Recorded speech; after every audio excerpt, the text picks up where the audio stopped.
these are all little attempts at trying to be creative. I just wanted to take a look. So as you can see, this part of the root. This one, well, I don't know. I stopped there. It's a kind of a nice face. I kind of like it. And there you go. This one, oh yeah, the wood cracks sometimes. So this is, again, that's the style I really like. With no start, you just, and even now I'm starting to accept the cracks, you know. And there's a lot, so I won't go through all of them. Let's see. Yeah, that was a beginning. This one's pretty cool too, smaller. Quite often at the kitchen table, like I will keep carving, or just this one I kind of like, you know. It's lots of faces, and this is what I was trying to explain to you. Though faces appear. Okay, this face is not the classic face, but eventually, when you look, I see that things will appear. So I find it fun to see things, even sometimes that I haven't noticed before.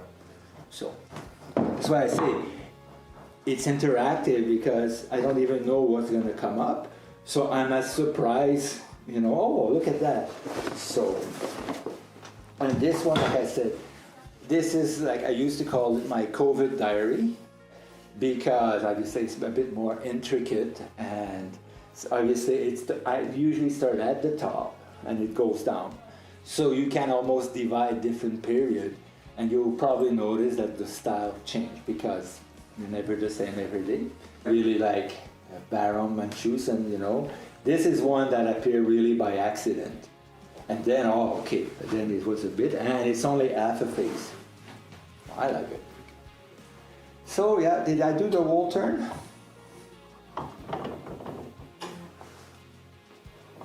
Oh yeah, I think I did that. I see it, yeah.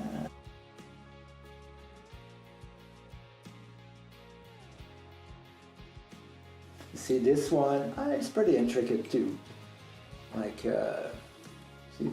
And those are practice too. You try to do balls, you try to do. So it's totally free for all. And this is my commercial product. But this one, see what I mean by trying to be, this one I put kind of a skull.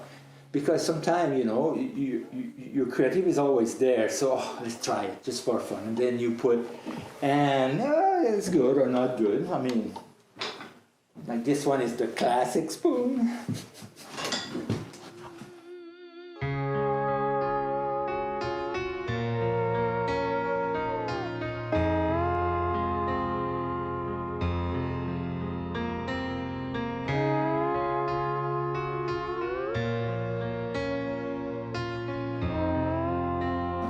I enjoy doing it. It doesn't mean that I'm always happy doing it, but it's a place that's comfortable. So it's a bit like keeping a diary. The diary is always pleasant to write, even though if you're in a bad mood, because the diary is what assists you to understand your mood. So I would say carving is a little bit like that. The shape, I wouldn't say that the shape you see on them, the accident, are really related to a mood. It's just that in that moment, this is what came out in the mood I was. It doesn't have any deeper meaning than that, but it's a place that as a norm is comfortable. It keeps your hand and your mind busy. If you're in a terrible mood, it would be very difficult to carve.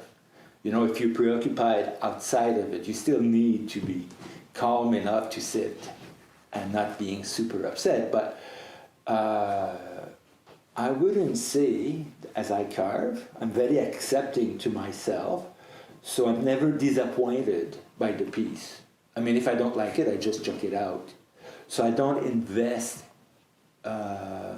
too much in it as a way to become a great artist. I mean, at my age, you gave that up, you know, that to become an artist. It's still there. I mean, you still have that, thinking that somebody will look at it, and that's usually when, so that's what I try not to do. Those are just for me.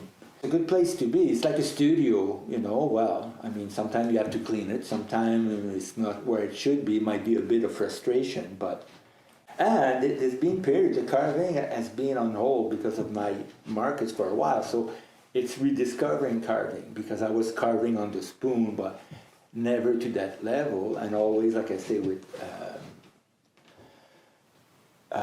these I don't have to serve any utilitarian, just piece, and basically what you do with them, you just put them in a box, because it's the fun is to make them. And sometimes you rediscover that, oh wow, you know, and so.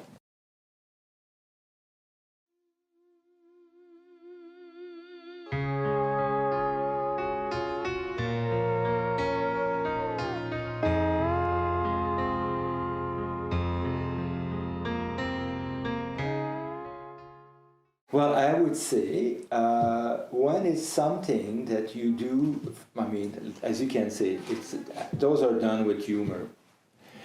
But if you really invest yourself and really trying to go deep inside yourself, and then you are supposed to go out and present it to potential buyer, you really change field, because the people that when they want to buy it, they want to give it a value, a financial value.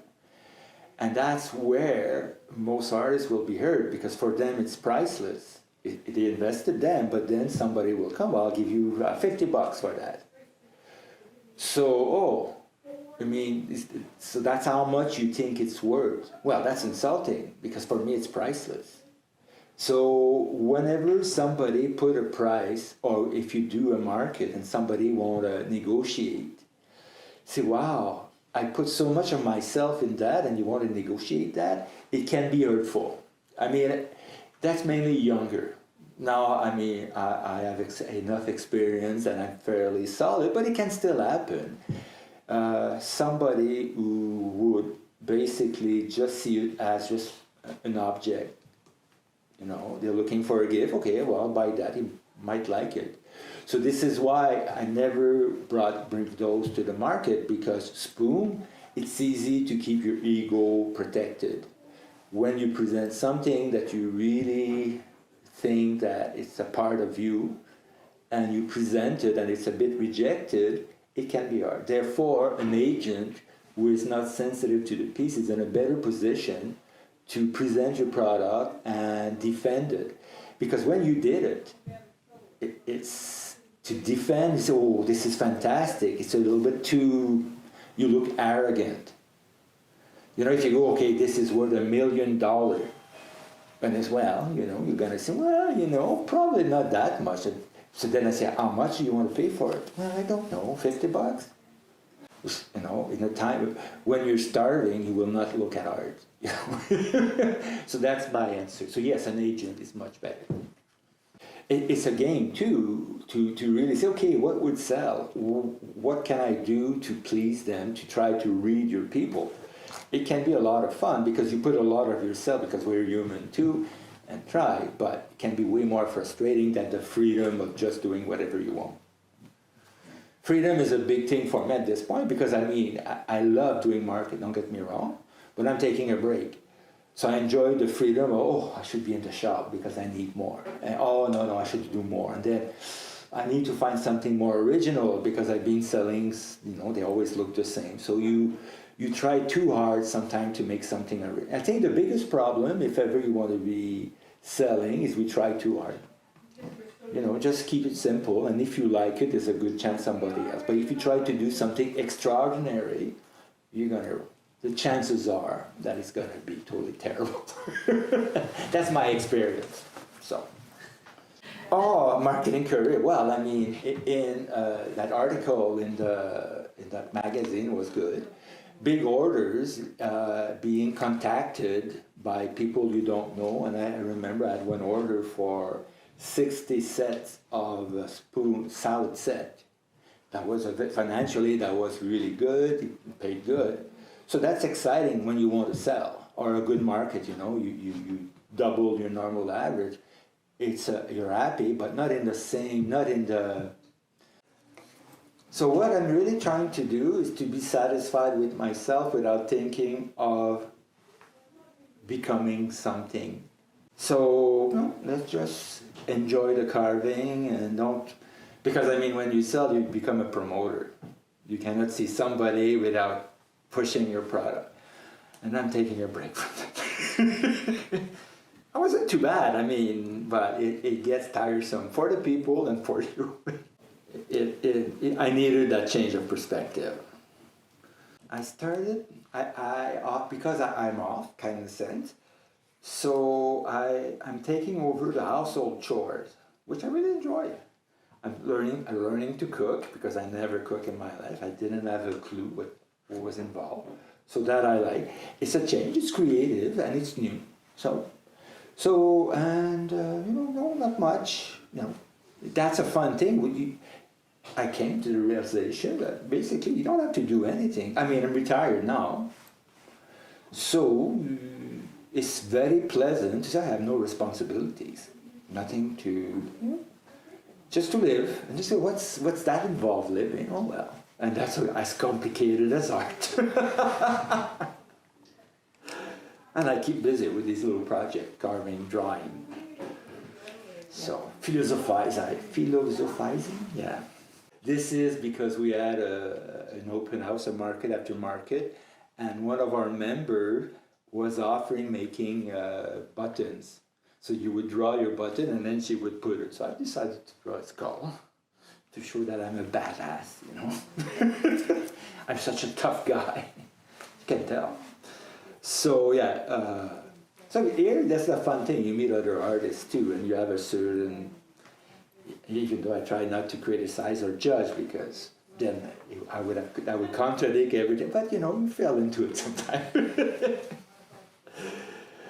So and what else do I do? Well, I've been reading a lot on Buddhism and Hinduism, because it falls well into being in the moment. All those religions all prone that is only the now that exists, which I totally agree, but it's very hard to be in the now. So carving can become like that too. Okay, well, let's just basically be now and let it happen. So these are the things. So I live in a very quiet spot, which is in the forest, so all that stuff. So it's appropriate. And the drop-in carving about since November, I think.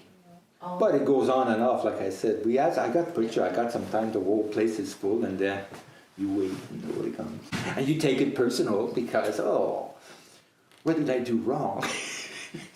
And then you make fun of yourself because, come on, people have a different life. So you can see it's very active. So that's why I have to quiet the mind. That's the Zen approach. As you can see, I'm very far. In the moment when you carve until you cut yourself. And then, you will be even more in the moment. But I haven't cut myself for a while, but yeah, I had some really good cuts throughout it's part of it. The nice thing is always a clean cut, because if you're nice or sharp, like this one was really deep, because, if you want to know the why, it's that, see those blades? But I was using a longer blade. So your body gets used to knowing your distance, but I changed the knife. So as I was going, I had 2 inches more on the blade, so yeah. So that put an end to the carving that day. It's easy to carve safely if you always go away from your body. It's when you're tired. I mean, now I have the reflex you cut yourself once and it's kind of, it's in your brain, you kind of feel it, no, that's dangerous. But when you start, it probably would happen. That's why I got gloves. This is the broom, and I think you will find what you like in there. I see, okay. Well, were you expecting something else? Oh, well, I'll just tell you what my situation is. Actually, I'll go get my puppet and bring it in. Oh, okay. And I'm doing this puppet course, and I just finished another puppet. Oh, okay, I really like it. I finished Franklin. Or, that somebody gave us that, and I really like it for carving, because then you don't need much strength. You use a hammer, and you have as much of a control. Right. So, and you use chisel? Yeah, so a chisel is basically the same, but you got more power. So let's see, I'm just like that. Right. And then you... Oh, I like you have one of those stands. to go deep enough to really create the shadow Right, that right. would really bring your forms. Wow. Look at that. And that's That's freestyle. That's broom. look at how that one's No, practically. This one, Color. because, no, it was kind of a nice one. Huh? Mhm. And because we are inside, the rule is no sanding. Oh, okay. So this is done without sanding, which I love sanding, but Right. I don't want to poison the whole. Right. So you mentioned poison. No, there's no. Any toxins no. or anything to this? If you have allergies and it's wet, you might get runny eyes. I had somebody, we had a kind of open house, I invite people to carve, and he had to stop because he was starting to have itchy eyes. Oh, yes. But no, it's not. It's no more toxic than any. And dry doesn't create any problem because I've been working for it for 4 years. So Right. it would not be. So when you cut it, how long does it take? That's before a you can funny work with thing. Right away, what I do with mine, mainly a slab, when I want to dry, I put it in the microwave, and that might sound funny. But the microwave cook inside out, so it will push the water. So you do an increment about 15 to 30 seconds. Because if you do it too fast, it's going to crack too. Right, But right. by just cooking it slowly, it just pushes the water out. And then by going it, and if It's almost like kiln drying. well, yeah, I heard there are commercial microwave for really big pieces. And if you cut your slab, which I'll cut for you, in the middle, there's a lot less chance of cracking. It's almost nil. Wow. Half-finished projects.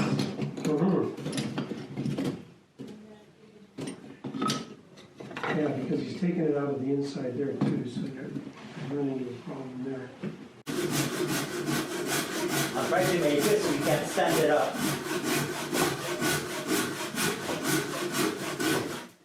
Okay, so this is your, if you look at that, just like that, it's beautiful. Oh my gosh, isn't that just Yeah, it beautiful? is beautiful. Just So- like that. For safety, normally, you always, well, I'll leave you that, you want to go away from the body. You can go like this is more dangerous. If you can push it like this, it's better.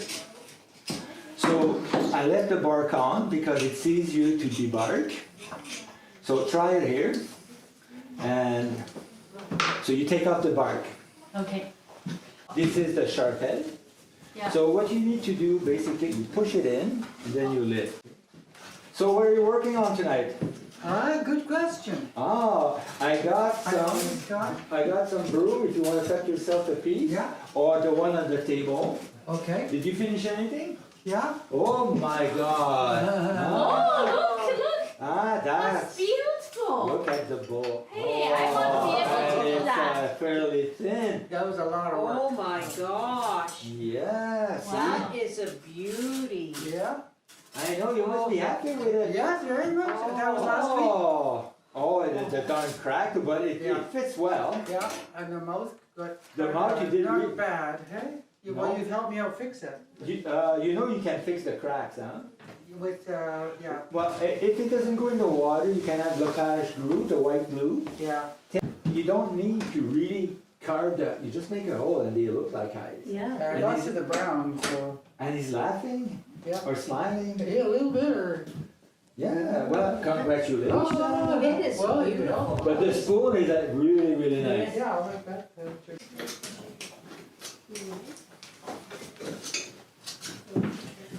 Actually, okay, while we're here, what I'm doing really is just carving his face like he's got a beard Okay. that's out there. But should I make it a little deeper in Uh, the nose? The nose, no. Or what about, like, so I got eyeballs. You know what? It looks good this way. So I would stop there. Ron, which is from Winnipeg. Regina. Regina. I apologize, Ron. So it's from Regina. Still the prairies. Yes. And he's gonna try. What kind of wood are you gonna try when you get home? Carragana, And why? because it's very close to the Scotch broom that we're carving right now. Exactly. Well, thank you very much. You're welcome. carver, and she'll tell you her approach to wood carving. All I do is just look at the wood. I love the look of the wood, just like this. And so I see stuff in it. And then you kind of dig around. And sometimes it works, and sometimes it doesn't. And you can change it at any old time. And Elaine, is there a specific way to do it? Never. There you go. Never. So when somebody says you have to show me how to do it, what do you say? Just try it, and then you'll find out whether you love it or not. Directly from the makerspace in Parksville, I was Elaine. Thank you. So, how did you manage to do such a beautiful spoon with the little experience you got? Well, I just, Shut up and work. yeah, I found a shape that I liked and just worked around it. Yeah, it cannot be that simple. And no, it isn't. I had input from my wife. She said scoop it out more, and I scooped it out more. And do you think it's gonna work as a spoon? I think it will, yes. We made a little bit of a curve to it. That's an advanced technique in my opinion. Yeah, and then handle it with your hand and see if it fits. If it doesn't fit, keep working the wood, take a little bit off until it feels really nice. Next thing is, try it out.